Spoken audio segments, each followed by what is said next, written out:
नमो नमः भवतां सर्वेषां हार्दिक स्वागतम। आप सभी का संस्कृत सोपन चैनल में फिर से बहुत बहुत स्वागत है। आशा करता हूँ कि आप सब बढ़िया हैं। मैं भी एकदम बढ़िया हूँ। और पिछले वीडियो में हमने विभक्ति के बारे में पढ़ा था। विभक्ति जो एक बहुत ही अहम हिस्सा है संस्कृत भाषा को समझने का। तो विभक्ति क्या करता है, कैसे एक नाम पद का जो मूल शब्द है, एक प्रातिपदिक है, वो कैसे बदल के कोई ना कोई रूप ले लेता है। इस चीज़ को हमने विभक्ति के ज़रिए से पढ़ा था और समझा था पिछले वीडियो में।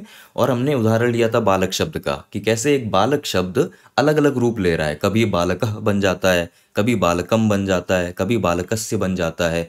तो इन सब चीज़ों को अलग अलग उदाहरण से हर विभक्ति को, जो 7 या 8 तरीके की विभक्ति होती हैं, इन हर चीज़ों को हमने अपने पिछले वीडियो में पढ़ा था। पिछला वीडियो पार्ट 1 था, भाग 1 था। और विभक्ति को, उसी विभक्ति को हम आगे इस वीडियो में भी समझेंगे। ये पार्ट 2 है, भाग 2। तो मैं गुजारिश करता हूँ कि जिन्होंने पहले वाला वीडियो, विभक्ति का फर्स्ट पार्ट, वो नहीं देखा है, तो आप पहले उस वीडियो को ज़रूर देखें, क्योंकि उसको ही देखने के बाद आपको ये वीडियो समझ में आएगा। और विभक्ति को पूरी तरीके से समझने के लिए वो भी वीडियो बहुत ज़रूरी है, और उसके आगे ये भी बहुत ज़रूरी है। और अगर कुछ आगे और भी वीडियो की ज़रूरत लगती है तो हम आगे एक तीसरा पार्ट भी बना देंगे। लेकिन पहले वाला वीडियो देख लिया है जिन्होंने, और नहीं देखा तो आप देख लीजिए। और जो वापस आए हैं इस वीडियो में, हम आगे विभक्ति के बारे में कुछ और जानेंगे इस वीडियो के माध्यम से। अब क्या जानेंगे, क्यों जानेंगे, ये सब चलिए सीधे वीडियो चालू करके ही जानते हैं। तो चलिए शुरू करते हैं विभक्ति शब्द रूप के वीडियो के पार्ट 2 भाग 2 से। पिछले वीडियो में हमने बालक शब्द का उदाहरण सबसे पहले लिया था, कि अगर कोई एक प्रातिपदिक है बालक, वो अलग अलग रूप, बालकः, बालकम, बालकेन, बालकाय, बालकात, बालकस्य, बालके और हे बालक, ये अलग अलग तरीके के रूप ले लेता है। और क्यों ले लेता है? क्योंकि ये प्रथमा विभक्ति, द्वितीय विभक्ति, अलग अलग विभक्ति है।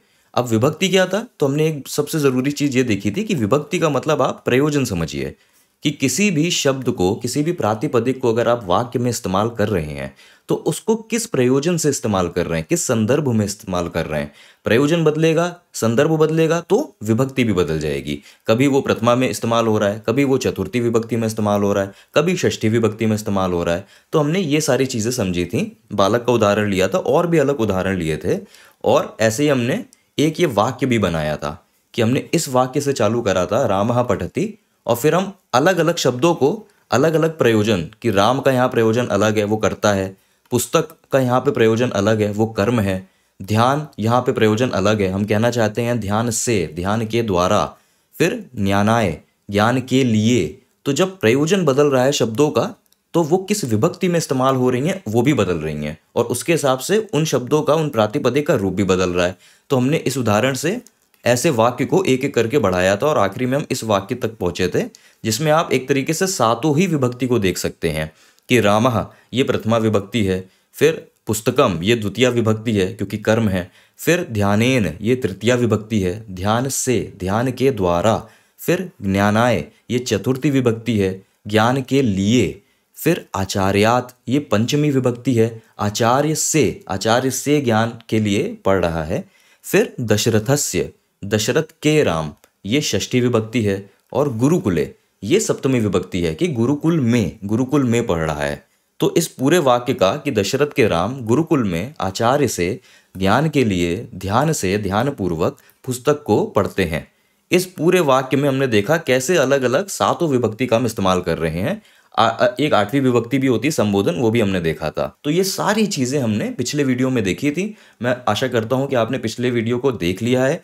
फिर कि अगर किसी ने पिछला वीडियो नहीं देखा है, तो पहले आप पिछला वीडियो देखिए, तभी आपको ये वीडियो समझ में आएगा। तो मैं ये मान के चल रहा हूँ कि सबने अभी तक पिछला वीडियो देख लिया है विभक्ति का। अब चलिए विभक्ति के बारे में कुछ बात और करते हैं, और उसको शुरुआत करते हैं। चलिए इस चीज़ से, मेरे बचपन में मुझे बताया जाता था कि सूर्यदेव को जल चढ़ाना है, तो हम सूर्यदेव के अलग अलग, सूरज भगवान के अलग अलग नाम याद कर लेते थे। और एक पैटर्न होता था कि ओम सूर्याय नमः। तो ओम, जैसे आप यहाँ देख सकते हैं ओम, तो ओम ये तो सृष्टि का साउंड है, इसको सृष्टि का साउंड कहते हैं, एक यूनिवर्स का साउंड कहते हैं। ओम एक ओमकार, इसको ब्रह्म का भी साउंड कहते हैं। तो ये ओम आप अक्सर ही हर मंत्र, हर स्तुति, हर स्तोत्रम की शुरुआत में देखेंगे। मंत्र की शुरुआत में तो देखेंगे ही देखेंगे ओम। और नमः, तो नमः ये क्या होता है, कि जो भी ये मंत्र बोल रहा है, जो भी ये स्तुति बोल रहा है, तो जब वो नमः कह रहा है, तो एक तरीके से एक्सप्रेशन है कि नमः मतलब मेरा नमन, मेरा नमन, मेरा नमस्कार। इंग्लिश में उसको बोलते हैं प्रोस्ट्रेशंस ऑन टू, प्रस्ट्रेशंस ऑन टू, वो दंडवत प्रणाम होता है ना, वो चीज़। तो मेरा नमन या मेरा नमस्कार, तो सवाल आता है कि मेरा नमन या मेरा नमस्कार किसके लिए, कि यहाँ पे के लिए, कि किस देवता, किस देवी, किसको, किसके लिए आप ये नमन कर रहे हो। तो जो भी देवता और देवी को हम नमन कर रहे होते हैं उनका नाम यहाँ पे आ जाता है, बीच में आ जाता है। तो ये एक तरीके से हम बोलते हैं। तो क्योंकि हम यहाँ पे अपना ये नमन, ये नमस्कार सूर्य देव के लिए कर रहे हैं, इसलिए हम बोल देते हैं ओम सूर्याय नमः। और देखिए, अगर आपको पिछले वीडियो से बालक शब्द से याद हो, तो बालक बदल के बालकाय बन जाता था। कब? बालक बदल के बालकाय बन जाता था चतुर्थी विभक्ति में, फोर्थ केस में, चतुर्थी विभक्ति में। क्यों? क्योंकि चतुर्थी विभक्ति का हम इस्तेमाल तब करते हैं जब प्रयोजन होता है के लिए। क्योंकि हम यहाँ पे कहना चाहते हैं मेरा नमन, मेरा नमस्कार सूर्य देव के लिए। तो यहाँ पे जो ये सूर्य है ये बदल के चतुर्थी विभक्ति में चला जाता है और बदल के सूर्याय हो जाता है। तो इसलिए हम हमेशा ओम सूर्याय नमः कहते हैं। तो ऐसे ही सूर्य भगवान के अलग नाम हैं, उनको चलिए देखते हैं। प्रभाकर, तो देखिए हम ये भी बोलते हैं ओम प्रभाकराय नमः। अब प्रभाकर क्यों बोलते हैं सूर्यदेव को? प्रभा का मतलब एक तरीके से होता है रोशनी, उजाला। और कर ये मतलब है कि करने वाला, तो रोशनी करने वाला, उजाला करने वाला। तो सूर्यदेव का एक नाम प्रभाकर भी हो गया। और हम कह देते हैं जल चढ़ाते समय ओम प्रभाकराय नमः। ऐसे ही और एक देख लीजिए, दिवाकर। अब दिवाकर भी आप समझ लीजिए कि दिवा का मतलब संस्कृत में दिवा का मतलब होता है दिन, दिन का समय। और कर अगेन वही बात कि कर मतलब करने वाला, तो दिन करने वाला, तो दिवाकर। दिवाकर भी बोलते हैं, दिनकर भी बोलते हैं। तो ओम दिवाकराय नमः, ये भी एक पर्यायवाची हो गया सूर्यदेव का। लेकिन अब देखिए आगे एक चीज़ बदलेगी। क्या? अब यहाँ देखिए, तो ये रवि भी एक बहुत ही पॉपुलर, बहुत ही कॉमन नाम है सूर्यदेव का, एक पर्यायवाची है सूर्य का, रवि। लेकिन जब हम ये रवि नाम इस्तेमाल करते हैं तो हम बोलते हैं ओम रवये नमः। अब हम यहाँ पे रवाय नहीं बोलते हैं, जैसे हम अभी तक बोल रहे थे ओम सूर्याय नमः, दिनकराय नमः, भास्कराय नमः। नहीं, हम यहाँ पे रवाय नहीं बोल रहे हैं, हम यहाँ पे रवये नमः बोलते हैं, ओम रवये नमः। तो कुछ बदला यहाँ पे। सूर्यदेव का एक और पर्यायवाची है, सूर्य का एक और पर्यायवाची है भानु। ये भी बहुत एक आम पर्यायवाची है। जब हम इस भानु शब्द से सूर्य भगवान को बुला रहे हैं, उनको नमन कर रहे हैं, तब हम बोलते हैं ओम भानवे नमः। देखिए यहाँ फिर बदला। जब हम रवि बोल रहे थे तब हम बोल रहे थे रवये नमः। लेकिन जब हम भानु इस शब्द से उनको बुला रहे हैं, इस शब्द का, इस प्रातिपदिक का इस्तेमाल कर रहे हैं, तो हम बोल रहे हैं ओम भानवे नमः। देखिए मतलब वही है, अभी मतलब भी वही है, सेंस भी वही है, भावना भी वही है, सब कुछ वही है। अगर आप ये देखें कि भानवे, तो ये भी फोर्थ केस, ये भी चतुर्थी विभक्ति ही है। इस प्रातिपदिक का ये चतुर्थी विभक्ति का रूप है। ये सभी चतुर्थी विभक्ति के रूप हैं, लेकिन ये इनके रूप एक दूसरे से थोड़े से अलग हो रहे हैं, है ना। अभी आगे और देखते हैं। अब ये देखिए शिव, तो ओम शिवाय नमः या नमः शिवाय, नमः शिवाय एक ही बात है कि मेरा नमन शिव के लिए। तो नमः शिवाय, ओम शिवाय नमः। हम यहाँ पे भी देखिए शिव को शिवाय ऐसे ही बोलते हैं, हम शिवये, शिववे ऐसे नहीं बोलते हैं। जैसे सूर्य, दिनकर, प्रभाकर, इन सबको हम बदल के बोल रहे थे दिनकराय, प्रभाकराय, वैसे ही हम शिव को भी बदल के शिवाय बोलते हैं, ओम शिवाय नमः, नमः शिवाय। ठीक है। लेकिन अगर हम गणपति की यहाँ बात करें तो हम बोलते हैं ओम गणपतिये नमः। देखिए फिर बदला, गणपताय नमः नहीं बोल रहे हैं शिवाय की तरह, हम बोल रहे हैं गणपतिये नमः। और ये देखिए थोड़ा मिलता है इससे, रवि से। रवि जब हम बोल रहे थे सूर्य को तो हम बोल रहे थे ओम रविये नमः। तो वैसे ही यहाँ पे भी हो रहा है कि गणपति को जब हम नमन कर रहे हैं तब हम बोलते हैं ओम गणपतिये नमः। ऐसे बोला जाता है ना, ओम गणपतिये नमः। तो ये रूप होता है। अगर हम सरस्वती देवी की यहाँ पे बात करें तो उनको नमन करने के लिए हम कहते हैं ओम सरस्वत्यै नमः। देखिए फिर एक बदलाव हुआ, ओम सरस्वत्यै नमः। यहाँ पे ये क्या ऐसा हो जा रहा है, सरस्वत्यै नमः ऐसा ही बोलते हैं। ठीक है। तो हमने क्या देखा कि कैसे, देखिए संदर्भ वही है, प्रयोजन वही है। फोर्थ केस मतलब चतुर्थी विभक्ति का हम इस्तेमाल कर रहे हैं। क्यों? क्योंकि हमारा प्रयोजन यहाँ पे क्या है, के लिए, कि सबको हम नमः कर रहे हैं। तो हमारा नमन, हमारा नमस्कार इन्हीं सभी के लिए, और क्योंकि इन सब के लिए इस प्रयोजन पे हम इनको इस्तेमाल कर रहे हैं, तो हम इन सब प्रातिपदिक को चतुर्थी विभक्ति फोर्थ केस में बदल के लिख रहे हैं। ठीक है। तो प्रयोजन सबका सेम है, लेकिन देखिए थोड़े अंतर आते हैं जब ये बदलते हैं। सूर्य सूर्याय होता है, इसी तरीके से प्रभाकर भी प्रभाकराय होता है, दिवाकर भी दिवाकराय होता है, शिव शिवाय हो जाता है। लेकिन रवि ये रविये होता है। ऐसे ही गणपति ये गणपतिये होता है। भानु ये भानवे होता है। और सरस्वती ये सरस्वत्याय होता है। ठीक है। और ये सभी चीज़ें हम, क्योंकि बचपन से हम ये चीज़ बोलते आ रहे हैं, जब हम प्रार्थना करते हैं, कुछ भी करते हैं, तो ये सब चीज़ें हम बोलते सही तरीके से हैं, लेकिन हो सकता है इससे पहले कभी ये ना गौर किया हो क्यों ये अंतर आ रहा है, क्यों हम किसी को ऐसे बोल रहे हैं, किसी को ऐसे बोल रहे हैं, ये अंतर क्यों आ रहा है। इस अंतर को ही समझना है इस वीडियो में हमें, क्योंकि ये भी विभक्ति से ही जुड़ा एक विषय है और इसको समझना, इस अंतर को समझना बहुत ज़रूरी है, तभी आगे जाके कन्फ्यूजन नहीं होगा। वरना कन्फ्यूजन होने लगेगा कि किसी को आप चतुर्थी विभक्ति में कुछ बोलते हो लेकिन किसी को कुछ बोल देते हो, ये अंतर क्यों आ रहा है और ऐसा क्यों होता है, कैसे होता है, इसको जानने के लिए सबसे ज़रूरी अब जानना है ये कि कोई भी प्रातिपदिक है अगर, अब प्रातिपदिक क्या है, मैं आशा करता हूँ अब ये प्रातिपदिक, ये सब चीज़ें, धातु, ये सब आप समझने लगे हैं। प्रातिपदिक मूल शब्द है किनका, नाम पदों का। जब भी कोई नाम पद हम इस्तेमाल कर रहे हैं, उसका जो मूल शब्द है जिससे सारे अलग अलग रूप निकलते हैं, इस मूल शब्द को प्रातिपदिक कहते हैं। ठीक है। तो जब भी कोई प्रातिपदिक है संस्कृत में, उसको आप दो तरीके से उसकी व्याख्या कर सकते हैं कि उस शब्द का अंतिम वर्ण क्या है और उस शब्द का लिंग क्या है। अब ये लिंग हमने क्रिया में भी पढ़ा था, लिंग हमें पता भी होते हैं कि 3 लिंग होते हैं, पुल्लिंग, स्त्रीलिंग और नपुंसक लिंग। तो जो भी ये प्रातिपदिक का शब्द आप इस्तेमाल कर रहे हैं, उसका लिंग क्या है, वो पुल्लिंग शब्द है कि स्त्रीलिंग शब्द है कि नपुंसक लिंग शब्द है। तो एक इससे आप व्याख्या करते हैं और एक शब्द का अंतिम वर्ण क्या है, अंतिम अक्षर क्या है शब्द का, इस चीज को चलिए देखते हैं उदाहरण से। अब ये देखिए हमारा प्रातिपदिक बालक, तो बालक प्रातिपदिक, बालक का मतलब एक लड़का, तो बालक प्रातिपदिक, इसको हम कह सकते हैं कि ये एक अकारांत पुल्लिंग शब्द है, अकारांत पुल्लिंग। तो चलिए पुल्लिंग तो आपको समझ में आ रहा है कि इस प्रातिपदिक का जो लिंग है वो पुल्लिंग है, लेकिन अकारांत इसका क्या मतलब है। तो इस अकारांत को आप समझ लिए ऐसे कि अकार पे अंत हो रहा है, जिस शब्द का, जिस प्रातिपदिक का अकार में अंत हो रहा है, अकार अंत जुड़ के अकारांत, ये एक ऐसा शब्द बन जाता है। अब ये अकार क्या है, तो अकार का सिर्फ मतलब है आ, ये वर्ण, ये अक्षर आ।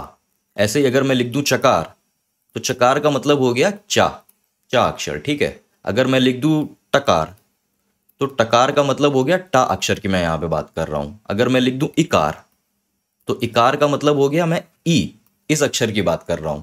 ठीक है। तो ये एक तरीके से, ये संस्कृत में एक तरीका होता है इन अक्षरों को कहने का। तो ये मतलब है कि जो भी प्रातिपदिक, जो भी शब्द अकार से अंत हो रहा है वो अकारांत हो गया, है ना। अब आप ये सवाल अगर कर रहे हैं कि बालक, ये शब्द तो का, इस पे अंत हो रहा है, तो फिर वर्ण विच्छेद को आप याद करिए कि हमने वर्ण विच्छेद में ये चीज़ पढ़ी थी कि हर व्यंजन से एक स्वर जुड़ा होता है। अगर व्यंजन में कोई स्वर नहीं जुड़ा है तो उसके नीचे हम हलंत लगाते हैं। ठीक है। अगर हलंत लगा है तो मतलब कोई स्वर नहीं जुड़ा है, लेकिन अगर कोई हलंत नहीं लगा है तो उसमें एक स्वर ऑलरेडी जुड़ा है। अगर इस बालक को आप खोलेंगे, और ये सब चीज़ें मैं आशा करता हूँ कि ये सब चीज़ें आपको याद हैं, हमारे वर्ण विच्छेद जब हमने सीखा था तभी हमने ये सब चीज़ें पहले सीखी थी, कि इन सब चीज़ों को पहले सीखेंगे तभी हम आगे की चीज़ें समझ पाएंगे। खैर, ये ऐसे देखिए कि ये जो बालक शब्द है, इसको हम खोल के ऐसे लिख सकते हैं कि बा में आ की मात्रा जुड़ी है, ला में आ की मात्रा जुड़ी है और का में आ की मात्रा जुड़ी है ना। ये सब चीज़ें पहले से हमने पढ़ रखी है, हमें आती भी है समझ में। और क्योंकि आ ये आखिरी में है, अकार आखिरी में है, अकार से अंत हो रहा है, इसलिए इस बालक शब्द को हम कहते हैं अकारांत और पुल्लिंग उसका लिंग है। तो ऐसे हम किसी भी प्रातिपदिक की व्याख्या कर सकते हैं और उदाहरण देखते हैं। अब देखिए फल शब्द को, तो देखिए फल शब्द भी अकारांत है, वो आपको देखते ही समझ में आ रहा है कि ये फल शब्द में ला के अंदर आ जुड़ा हुआ है, आ मिला हुआ है, वो हम समझते हैं वर्ण विच्छेद से। तो फल शब्द भी अकार में खंत हो रहा है, इसलिए अकारांत शब्द है और ये नपुंसक लिंग शब्द है। देखिए बालक पुल्लिंग शब्द था, ये नपुंसक लिंग शब्द है, दोनों अकारांत हैं, क्योंकि देख सकते हैं आप दोनों आकार में खत्म हो रहे हैं।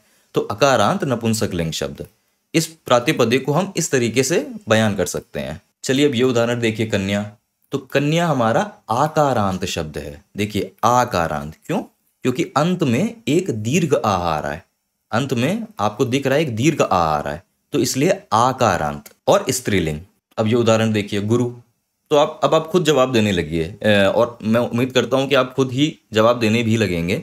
गुरु, तो तुरंत आपको समझ में आया कि ये एक उकारांत शब्द है। क्यों, क्योंकि ऊ में अंत हो रहा है। अगर इस गुरु, इस शब्द को हम खोलें तो गा में ऊ की मात्रा है और फिर रा में ऊ की मात्रा है, तो क्योंकि अंत में ये ऊ आ रहा है, उकार आ रहा है, इसलिए उकारांत शब्द, और ये एक पुल्लिंग शब्द है। ठीक है।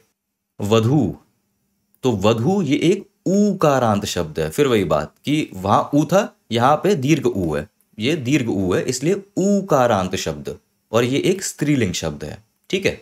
वधू, वधू का मतलब होता है ब्राइड, वधू का मतलब ब्राइड, दुल्हन। ठीक है। सरस्वती, तो सरस्वती को आप कैसे बोलेंगे? सरस्वती हो गया ईकारांत स्त्रीलिंग शब्द।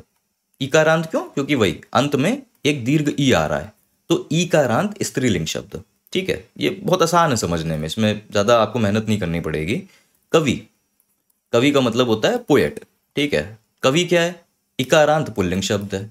अब यहाँ पे ह्रस्व ई है, छोटी ई है, लघु ई, तो इकारांत पुल्लिंग शब्द कवि। ठीक है। अब आप इस शब्द को देखिए, पितृ को, तो इसको देख के कंफ्यूज मत होइए। अगर आपने वन विच्छेद अच्छे से समझा था तो इस शब्द को देखने में कोई दिक्कत नहीं होगी। ये एक ऋकारांत शब्द है। क्यों?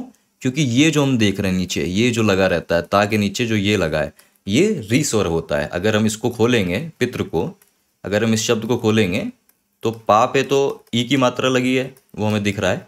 जो ये ता है, इसमें हमारा ये रि, ये स्वर लगा हुआ है, रि। तो क्योंकि रि पे अंत हो रहा है, इसलिए ये ऋकारांत शब्द हो गया, और ये पुल्लिंग शब्द है। जो आपका जो आम एक शब्द होता है ना, पिता, फादर के लिए पिता, वो इसी शब्द से आया है। प्रातिपदिक ये होता है पितृ, और पिता ये हमारा वही है कि जो भी आप नाम सुनते हैं वो प्रथमा विभक्ति का पहला रूप है, एक वचन। एक वचन, प्रथमा विभक्ति एक वचन का रूप होता है। तो इस प्रातिपदिक से ही ये पिता निकला है, पितृ। ठीक है। और हो सकता है आप ऑलरेडी गेस कर लें, मात्र, तो मात्र इसी प्रातिपदिक से हमारा ये शब्द माता भी निकला हुआ है। ठीक है। और ये भी एक ऋकारांत शब्द है, बस अंतर ये है कि ये एक स्त्रीलिंग शब्द है। वो पुल्लिंग शब्द था, ये स्त्रीलिंग शब्द है, लेकिन ऋकारांत शब्द, क्योंकि रि स्वर से इसका अंत हो रहा है। अब ये ना सोचिएगा कि हर प्रातिपदिक सिर्फ किसी ना किसी स्वर से ही अंत होता है, नहीं, जरूरी नहीं है। प्रातिपदिक किसी व्यंजन से भी अंत हो सकता है। उदाहरण देखते हैं, मनस, ये शब्द देखिए, और मनस ये भले आप ना देख के समझ पाए, हिंदी का जो शब्द है मन, वो इसी से निकला है, मनस शब्द से। और संस्कृत में हम इसको मनः बोलते हैं। जैसे हम संस्कृत में रामः बोलते हैं ना, जो हमारा हिंदी में राम है, वैसे ही संस्कृत में हम उसको मनः बोलते हैं। मनः मतलब हमारा मस्तिष्क। ठीक है। जो माइंड इंग्लिश में कहते हैं। तो मनस, ये शब्द देखिए, अब ये शब्द सा, सकार, इसमें अंत हो रहा है, क्योंकि देखिए हलंत लगा है तो कोई स्वर नहीं जोड़ा है, तो ये इस व्यंजन में अंत हो रहा है, सकार में, इसलिए इसको बोल दिया सकारांत। जो सकार में अंत हो रहा है वो सकारांत हो गया। और ये एक नपुंसक लिंग शब्द है। तो जरूरी नहीं, वही मैं कह रहा था कि जरूरी नहीं कि हर प्रातिपदिक किसी स्वर में ही अंत करे, किसी व्यंजन में भी अंत कर सकता है। बस जानना इतना जरूरी है कि जिससे भी अंत हो रहा है, जिस भी वर्ण, जिस भी अक्षर से अंत हो रहा है, बस वही उसका एक व्याख्या हो जाती है कि सकारांत शब्द है मनस, और नपुंसक लिंग शब्द है। और उदाहरण देखते हैं। अब देखिए चंद्रमस, तो चंद्रमस भी सकारांत शब्द है, और ये एक पुल्लिंग शब्द है। और चंद्रमस ये वही है जो मे बी आप सोच रहे हो, मून। जो हिंदी का हमारा शब्द है चंद्रमा, वो इसी शब्द से निकला है। हम संस्कृत में उसको चंद्रमाह ऐसे बोलते हैं। और फिर वही बात कि ये सब जो है कि चंद्रमा, ये सब वही हैं, प्रथमा विभक्ति एक वचन, प्रथमा विभक्ति एक वचन। जब भी आप कोई नाम सुन रहे हैं तो वो सबसे पहला वाला रूप है उसका, प्रथमा विभक्ति का पहला रूप, एक वचन रूप।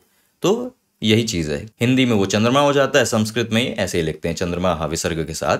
लेकिन ये चंद्रमा, ये मून जो शब्द है, ये इस प्रातिपदिक से आया है, चंद्रमस से, इससे आया है। और ये एक सकारांत पुल्लिंग शब्द है, पुल्लिंग प्रातिपदिक है, ये आपने देखा। तो चलिए, जो हलंत वाले व्यंजन से अंत हो रहे हैं उसके एक दो उदाहरण और देखते हैं। जैसे ये आत्मन, तो जो हमारा शब्द है आत्मा, संस्कृत में भी आत्मा ऐसे ही लिखते हैं। और फिर वही, ये आत्मा कहाँ से आए, वही पहला विभक्ति पहला रूप, प्रथमा विभक्ति एक वचन रूप।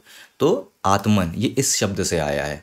और ये एक नकारांत शब्द, देखिए क्यों, क्योंकि ना पे खत्म हो रहा है, जिसको हम नकार भी बोल सकते हैं। तो क्योंकि नकार पे खत्म हो रहा है इसलिए नकारांत शब्द। और ये एक पुल्लिंग शब्द है, आत्मन, आत्मा।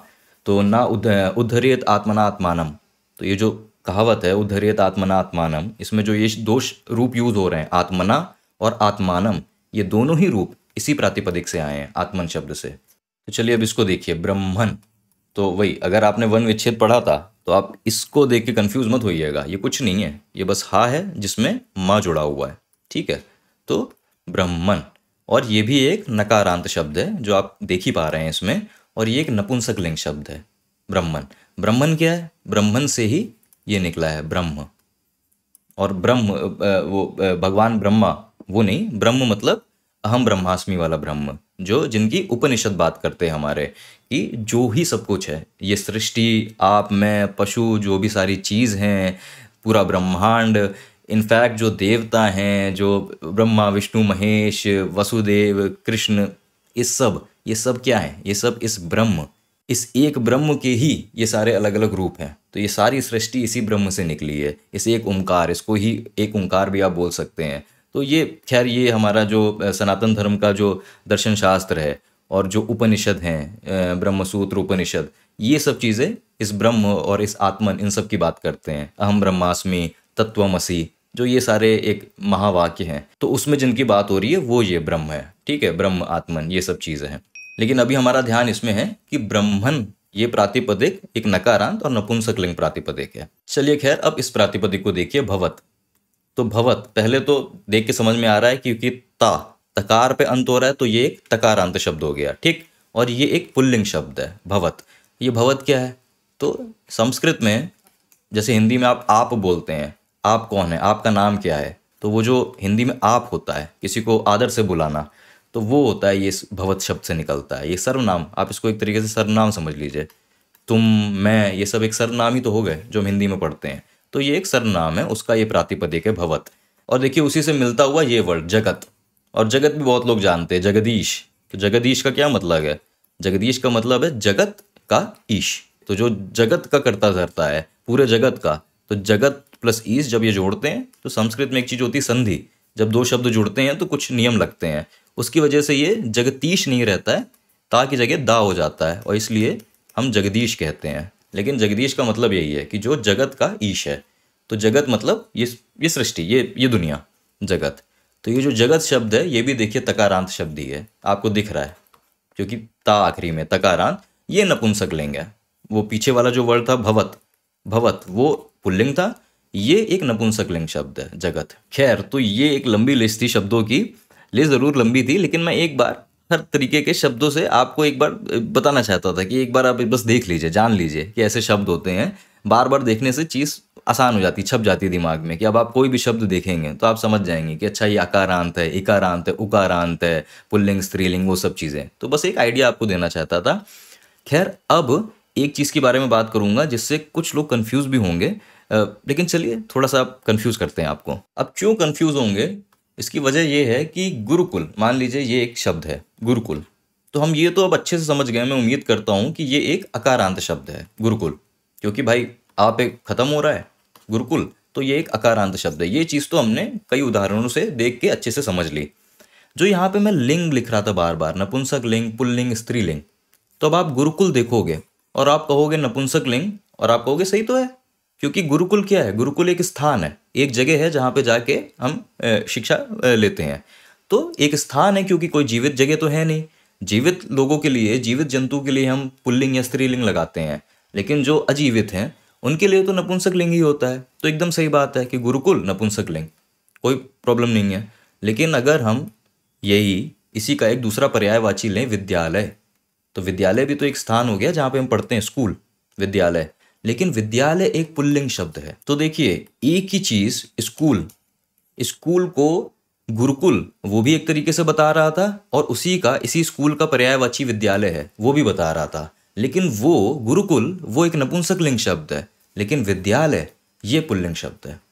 अब थोड़ा सा कंफ्यूजन चालू हो सकता है, लेकिन चलिए थोड़ा सा और कंफ्यूज होते हैं पहले। वृक्ष, वृक्ष का मतलब ट्री, ठीक है, तो अकारांत शब्द है। अब ये चीज़ तो क्लियर हो गई कि ये तो सॉल्ट हो गया, ये भी एक पुल्लिंग प्रातिपदिक है, पुल्लिंग है। अब आप ये बोल सकते हो कि नहीं, बात सही है कि क्योंकि भाई पेड़ों में भी लोगों की तरह एक जान होती है, वो होती है, ये सब लॉजिक आप दे दो अपने आप को, लेकिन ये लॉजिक इसमें नहीं लगते हैं। खैर, वृक्ष एक पुल्लिंग प्रातिपदिक है। आगे बढ़ते हैं, आगे और थोड़ा सा कंफ्यूज होते हैं। भार्या, अब ये एक बड़ा ही आम संस्कृत शब्द है, किसका? पत्नी का, पत्नी, वाइफ, ठीक है। हिंदी बोलने वालों ने भी ये शब्द सुना जरूर होगा, भार्या। भार्या ये एक आकारांत शब्द है, ये चीज़ तो क्लियर है, आखिरी में आ स्वर आ रहा है, दीर्घ आ रहा है, तो आकारांत शब्द है। ये एक स्त्रीलिंग शब्द है और सबको लगेगा कि चलो भाई बढ़िया, आसान हो गया मामला, क्योंकि ये शब्द का मतलब भी ये वाइफ या पत्नी होता है। तो अमूमन तौर पे हम एक स्त्रीलिंग की ही बात करें, एक स्त्री की बात कर रहे हैं, तो ये शब्द स्त्रीलिंग हो गया। चलो सही है, बढ़िया, कोई दिक्कत नहीं है। लेकिन इसी पत्नी, इसी वाइफ को बताने का एक और शब्द भी होता है संस्कृत में, कलत्र। और अगर इसका आप जो पहला रूप होता है, प्रथमा विभक्ति का एक वचन रूप, पहला रूप, वो आपने ऐसे देखा है, कलत्रम। ये कलत्र बदल के कलत्रम लिख जाता है, तो आपने ये कलत्रम शब्द ये जरूर सुना होगा। ये हो सकता है कुछ ने तो सुना होगा कलत्रम। कलत्रम का मतलब भी पत्नी, पत्नी या वाइफ से ही होता है कलत्रम। तो ये जो प्रातिपदिक है कलत्र, ये भी तो एक स्त्री के बारे में ही जनरल सेंस में बता रहा है, एक वाइफ, एक पत्नी के बारे में बता रहा है। लेकिन कलत्र ये जो प्रातिपदिक है ये नपुंसकलिंग है। तो देखिए, भार्या वो स्त्रीलिंग था, लेकिन ये नपुंसकलिंग है। तो अब ये क्या हो रहा है, क्यों हो रहा है, इस चीज को जानने के लिए बस अभी इतना जान लीजिए कि संस्कृत में शब्द, जो भी आप शब्द इस्तेमाल कर रहे हैं किसी चीज को बताने के लिए, ये मायने नहीं रखता कि आप किस चीज को बताने के लिए उस शब्द का इस्तेमाल कर रहे हैं। हर शब्द का संस्कृत में एक अपना लिंग पहले से तय है कि ये जो शब्द आप इस्तेमाल कर रहे हो, ये पुल्लिंग शब्द है कि ये स्त्रीलिंग शब्द है कि नपुंसकलिंग शब्द है, ये पहले से तय है। इसको आप किसके लिए बयान कर रहे हो उससे जोड़ें, जरूरी नहीं है। ये अगर मिल जाए धोखे से, जैसे भार्या एक पत्नी एक स्त्री को बता रहा है तो स्त्रीलिंग शब्द है, अब ये चीज जुड़ गई कोइंसिडेंस से, इत्तेफाक से, तो चलिए ठीक है। लेकिन ये लॉजिक नहीं है इसका। भार्या जो शब्द है, इस शब्द का स्त्रीलिंग होना ये पहले से तय है, ये बाद में बदला नहीं है। तो हर प्रातिपदिक का, हर शब्द का संस्कृत में लिंग कि पुल्लिंग है कि स्त्रीलिंग है कि नपुंसक लिंग है, वो पहले से ही तय होता है, वो उस प्रातिपदिक के अंदर ही है, उसमें आप बदलाव नहीं कर सकते। तो आपको पता होना चाहिए, आप ये जान नहीं सकते इस चीज को वाक्य में इस्तेमाल होता देख के कि अच्छा ये तो एक लड़के को बता रहा है तो ये पुल्लिंग शब्द ही होगा। नहीं, लड़के को बताने के 1000 शब्द हैं, कुछ शब्द पुल्लिंग होंगे, कुछ शब्द स्त्रीलिंग होंगे, कुछ शब्द नपुंसक लिंग होंगे। हर शब्द का, हर प्रातिपदिक का एक अपना लिंग पहले से तय है। इस बात को आपको ध्यान रखना पड़ेगा संस्कृत में। लेकिन इससे पहले कि आप ये सोचने लगें कि बस यही कुछ चीजें हैं जिसकी वजह से मैं संस्कृत नहीं पढ़ता हूँ, कि संस्कृत में इतने खामखा, इतने बेवजह के नियम हैं कि क्या जरूरत थी चीजों को कठिन करने की। भाई जो शब्द जिसको बता रहा है उसको हम देख के बता देते, वो पुल्लिंग है कि स्त्रीलिंग है कि नपुंसकलिंग है, क्यों कठिन कर दिया। तो इसकी वजह ये है कि संस्कृत कठिन नहीं करती अपने आप को। संस्कृत एक बहुत ही बेहतरीन भाषा है जिसमें चीज़ों को समझना होता है कैसे, कि संस्कृत में किस चीज़ को आप बयान कर रहे हो उस चीज़ की इतनी महत्ता नहीं है। संस्कृत में वो शब्द, उसकी महत्ता है। कि अब आप एक उदाहरण लीजिए कि पच, पच धातु का मतलब होता है पकाना, ठीक है। और हमने पिछले वीडियो में एक उदाहरण भी लिया था कि माता बालकाय भोजनम पचती, कि माता बालक के लिए भोजन पकाती है, बनाती है। तो जो पच धातु है इसका मतलब होता है पकाना। अब इस पच धातु से एक शब्द बना है पाचक, और पाचक का मतलब हो जाएगा किसी के लिए जो भी पकाता है, जो भी खाना बनाता है, खाना पकाता है। तो पाचक शब्द यहाँ पे अब आप एक रसोइया के लिए भी यूज कर सकते हैं, जिसको इंग्लिश में हम कुक कहते हैं, कि जो आपके घर में खाना बना रहे हैं, खाना बनाने आते हैं, आप उनको भी पाचक कह सकते हैं, बावर्ची, कुक, रसोई, इन सब को। तो क्योंकि वो खाना बना रहे हैं, तो पाचक शब्द आप उनके लिए भी यूज कर सकते हैं। लेकिन पाचक शब्द, ये जो अग्नि है, आग है, उसका भी एक पर्यायवाची है, क्योंकि आग, अग्नि भी तो, आग की भी तो एक गुण, एक प्रॉपर्टी ये है कि वो पकाती है चीजों को। तो अग्नि और आग का भी एक पर्यायवाची पाचक है। ऐसे ही पाचक आप उन औषधियों को भी बोलते हैं, कुछ औषधियों को हम पाचक औषधि बोलते हैं ना। क्या करती हैं कि अंदर लेते हैं जब, तो खाने को डाइजेस्ट कर रही हैं, खाने को बना रही, पचा रही हैं, तो हम उन औषधियों को भी पाचक बोल देते हैं। तो आप ये चीज समझिए कि जो शब्द बना है, इस शब्द के पीछे एक लॉजिक है कि ये शब्द पच धातु, जिसका मतलब होता है पकाना, बनाना, उससे निकला है पाचक। अब आप किसके लिए इस्तेमाल कर रहे हो ये आपकी मर्जी है। कोई संस्कृत आपको नहीं बता रहा है कि किसके लिए इस्तेमाल करना है। ये शब्द का अपना एक मतलब है, इस शब्द के पीछे एक पूरा एक स्टोरी है, एक लॉजिक है कि ये शब्द कहाँ से निकला है, क्यों निकला है, क्या अर्थ देता है, क्या क्या अर्थ देता है। आप किसके लिए यूज कर रहे हो वो आपकी मर्जी है। तो इसीलिए कि पुल्लिंग, स्त्रीलिंग, नपुंसकलिंग ये पहले से ही तय होता है। इसी शब्द की जब हम मतलब बनाते हैं, जब शब्द को बनाते हैं, उसी अर्थ, उसी लॉजिक में ये लिंग भी पहले से तय हो जाता है। आप किसके लिए यूज कर रहे हो उसके हिसाब से आप इसको देखिएगा नहीं। जैसे एक और उदाहरण लेते हैं, देह। देह तो शरीर, जो हमारा शरीर होता है, उसका एक संस्कृत में हम देह शब्द से यूज करते हैं, बोलते हैं। अब ये जो देह शब्द है, ये ऐसे ही नहीं नाम पड़ गया कि संस्कृत में हर चीज़ का एक मतलब है। आप शरीर को देह क्यों बोल रहे हो? तो देह ये शब्द निकला है दिह धातु से। संस्कृत के अमूमन सारे ही शब्द किसी ना किसी धातु से ही निकले हैं। अब धातु से शब्द कैसे बन जाता है, इसके अपने नियम है, इसमें हमें पढ़ने की जरूरत नहीं है। लेकिन देह शब्द ये दिह धातु से निकला है। दिह धातु का मतलब होता है चीजों को जोड़ना या चीजों को छुपाना, चीजों को इकट्ठा करके जोड़ना और चीजों को छुपाना। इन दोनों ही संदर्भ में आप दिह धातु को यूज करते हैं। इस धातु से बना देह। और आप इस चीज को समझिए क्यों अब शरीर को बोल रहे हैं, क्योंकि शरीर क्या है? शरीर एक तरीके से हमारे सभी जो अलग अलग अंग हैं उनको जोड़ के इकट्ठा करे हुए हैं ना, इसी पूरे को तो हम शरीर कहते हैं। तो जो भी किसी पूरे को, चीजों को जोड़ के इकट्ठा करके रख रहा है, उसको देह बोलते हैं। तो शरीर क्योंकि वो एक काम कर रहा है, इसलिए शरीर को भी देह बोल देते हैं। और भी कोई चीज अगर ये काम कर रही है, आप उसको देह बोल दीजिए, क्योंकि क्या फर्क पड़ रहा है? इस देह का अपना अर्थ है ना, कि चीजों को जोड़ के रख रहा है। ऐसे ही जो दूसरा अर्थ था दिह धातु का, छुपाना, तो देखिए शरीर एक तरीके से ये भी काम कर रही है कि जो हमारे अंदर के सब चीजें हैं, जो हमारे अंदर के ऑर्गन्स हैं, उन सबको ये बॉडी, ये शरीर छुपा भी तो रहा है। तो एक ये भी अर्थ में शरीर यूज कर रहा है, काम कर रहा है। तो इसीलिए शरीर को देह उस अर्थ में भी बोल देते हैं। शरीर को ही नहीं, कोई भी चीज जब ये काम कर रही है कि बाकी चीजों को छुपा के रख रही है, आप उसको देह बोल दीजिए। तो संस्कृत मना नहीं कर रहा है, आप किस चीज को किस शब्द से बुला रहे हो, शब्द का अर्थ है। और शब्द का अर्थ भी अपना है इतना अच्छा, तो शब्द का पहले से पुल्लिंग, स्त्रीलिंग, नपुंसक लिंग है, ये भी पहले से तय है, इसमें बदलाव नहीं होता। तो ऐसे ही संस्कृत में आप कोई भी अगर शब्द, कोई भी प्रातिपदिक देखते हैं, आप ये मान के चलिए कि इसके पीछे एक पूरी एक लॉजिक है, इसके पीछे एक पूरी कहानी है कि ये कैसे शब्द बना है, किस रूप में बना है, किस अर्थ से बना है। और इसीलिए संस्कृत में हर एक चीज़ के कितने सारे पर्यायवाची होते हैं। हर एक चीज़ के संस्कृत में हजारों लाखों नाम होते हैं। वो इसीलिए होते हैं क्योंकि इंग्लिश में क्या है कि जिसको आप फिंगर बोल रहे हो, इसको फिंगर बोल रहे हो, इसको हैंड बोल रहे हो, दरवाजे को डोर बोल रहे हो, अब उसको वही बोल रहे हो। अब इसको फिंगर बोलते हो, फिंगर और किसी चीज़ को आप नहीं बोल रहे हो, आप इसी को बोल रहे हो फिंगर, और उसको ही डोर बोल रहे हो। अब क्यों बोल रहे हो, कैसे बोल रहे हो, इनके लॉजिक इंग्लिश, या सिर्फ इंग्लिश नहीं और भी भाषाओं में इनके लॉजिक मिल पाना बड़ा कठिन है। कुछ के ज़रूर मिल जाते हैं, कुछ के लेकिन बस हैं कि वो आपको बोल दिया गया है, वो बता दिया गया, आप याद कर लो, सवाल ना करो।